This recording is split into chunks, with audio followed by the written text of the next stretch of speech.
आखिरकार शमीम आपा जो कुछ करना चाहती थी उसने कर ही दिखाया। अपने मकसद में काफ़ी हद तक कामयाब हो रही है। क्योंकि जैसे ही उसने अपने बाप को सारा कुछ बताया और कहा कि ये सारे मामलात कश्यप के इस तरीके से जा रहे हैं, जिस पर उसका बाप जो है वो उसकी बात मान जाता है और कहता है हाँ बात तो तुम्हारी बिल्कुल ठीक है।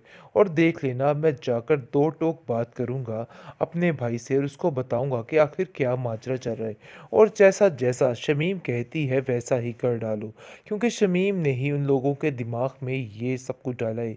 सायरा के ससुराल वालों को ये सारा कुछ बताया और दूसरी तरफ अब्दुल बारी ने जो कुछ देखा आकर अब्बा जी को वही सारा कुछ बता दिया, जिस पर शमीम बहुत ज़्यादा खुश होती है कि चलो अच्छा हुआ मेरे अलावा कोई और भी तो सबूत इकट्ठा हुआ। जिसको सुनकर आप देखेंगे कि अब्बा जी फैसला कर देते हैं और कहते हैं कि नहीं बात तो तय है कि अब ये ही होगा जो मैं कह रहा हूँ। जिसको सुनकर आप देखेंगे कि आगे से शमीम कहती है कि आप क्या हुक्म सर आंखों पर। सायरा वगैरह को आपकी बात माननी ही पड़ेगी, चाहे ये लोग लाख कोशिशें कर ले, लेकिन उसके बावजूद उन लोगों को ये काम करना ही पड़ेगा।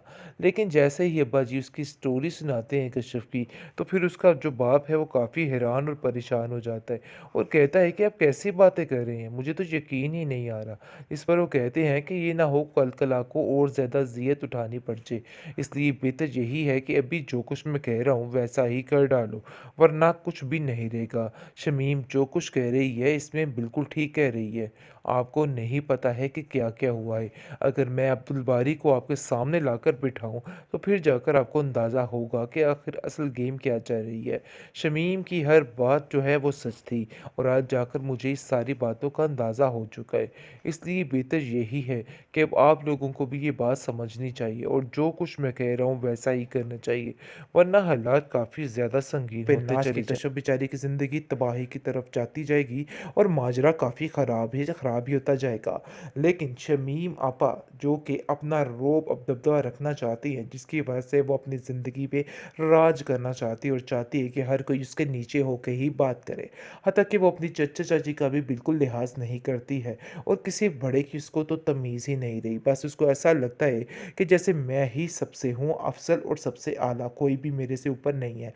ये असल में उसके बाप की बेवकूफ़ी है जो कि उसको हर जगह पर आगे बना के रखा हुआ है और उसको ऐसे दिखाया हुआ है कि जैसे वही सब कुछ है, लेकिन उसको कुछ भी नहीं करने देता है। हर एक के मुंह पड़ जाता है, यानी कि गले पड़ जाता है और कहता है कि नहीं भाई, मेरी बेटी के बारे में कोई भी कोई उल्टी सीधी बात ना करे, मैं ये बात बिल्कुल भी बर्दाश्त नहीं करूँगा।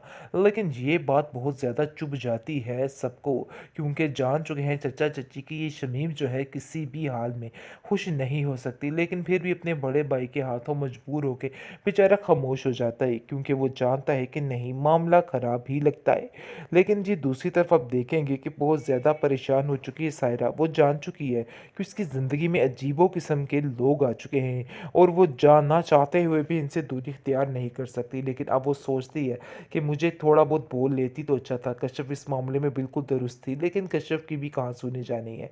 उसको भी इन लोगों के अंदर ही बसना है, चाहे वो जितनी मर्ज़ी होशियार और चालाक बन जाए, लेकिन फिर भी उसका कुछ भी नहीं होना है, क्योंकि जो औरत उसके पल्ले पड़ चुकी है वो उसका हाल बेहाल करके ही दम लेगी, क्योंकि उसने भी ठान ली है कि इसको वो मैं यानी कि मज़ा चखाऊंगी और इसका वो हशर करूंगी कि ये याद रखेगी। बस इसी लालच में ये औरत कश्यप की ज़िंदगी को तबाह करके रख देगी और सोच रही है कि बस मेरा अब मकसद यही बन चुका है। उसकी बहन उसको समझाने की काफ़ी कोशिश करती है कि देखो ऐसा मत करो, ऐसा मत करो, लेकिन कहाँ सुनने वाली है वो किसी की एक नहीं सुनेगी। फाइनली फाइनली बेबी बाजी की टक्कर का आ चुका है एक और ड्रामा, यानी कि मैदान में आ चुकी हैं आपा शमीम, जो कि तहलका मचाने वाली है। तो ज़रा व्यूवर्स परेशान मत होइएगा, क्योंकि इस ड्रामे का भी अपना ही मज़ा आएगा, क्योंकि आपा शमीम जहाँ भी आती है तहलका मचा कर ही रहती है।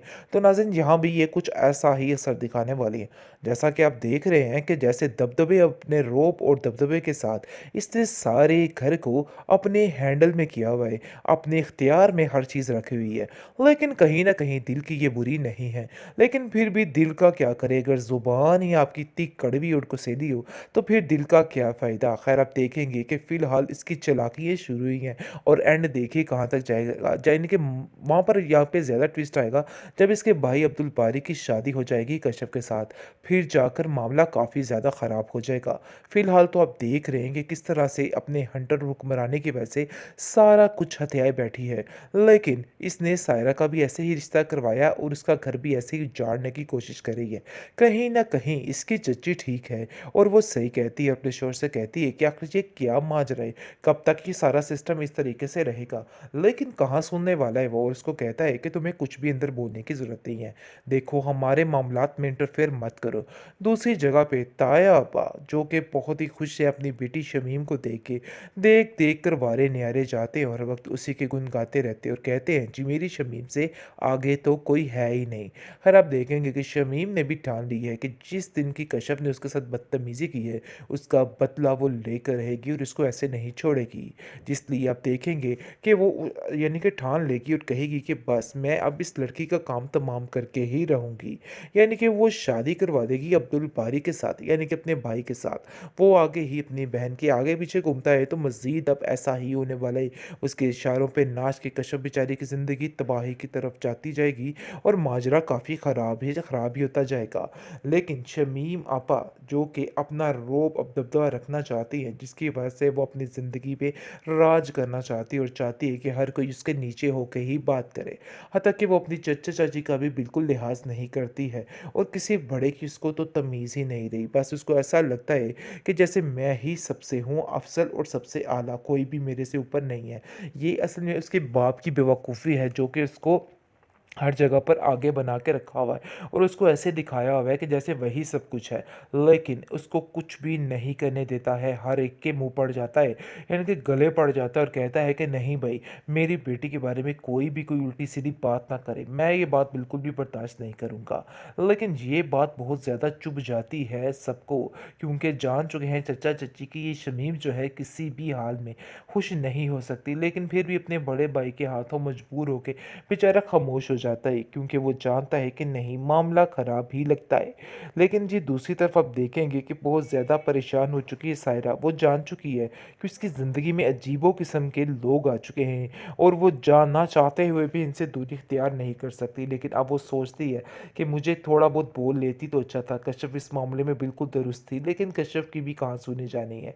उसको भी इन लोगों के अंदर ही बसना है, चाहे वो जितनी मर्ज़ी होशियार और चालाक बन जाए, लेकिन फिर भी उसका कुछ भी नहीं होना है, क्योंकि जो औरत उसके पल्ले पड़ चुकी है वो उसका हाल बेहाल करके ही दम लेगी, क्योंकि उसने भी ठान ली है कि इसको वो मैं यानी कि मज़ा चखाऊंगी और इसका वो हशर करूंगी कि ये याद रखेगी। बस इसी लालच में ये औरत कश्यप की ज़िंदगी को तबाह करके रख देगी और सोच रही है कि बस मेरा अब मकसद यही बन चुका है। उसकी बहन उसको समझाने की काफ़ी कोशिश करती है कि देखो ऐसा मत करो, ऐसा मत करो, लेकिन कहाँ सुनने वाली है वो किसी की एक नहीं सुनेगी।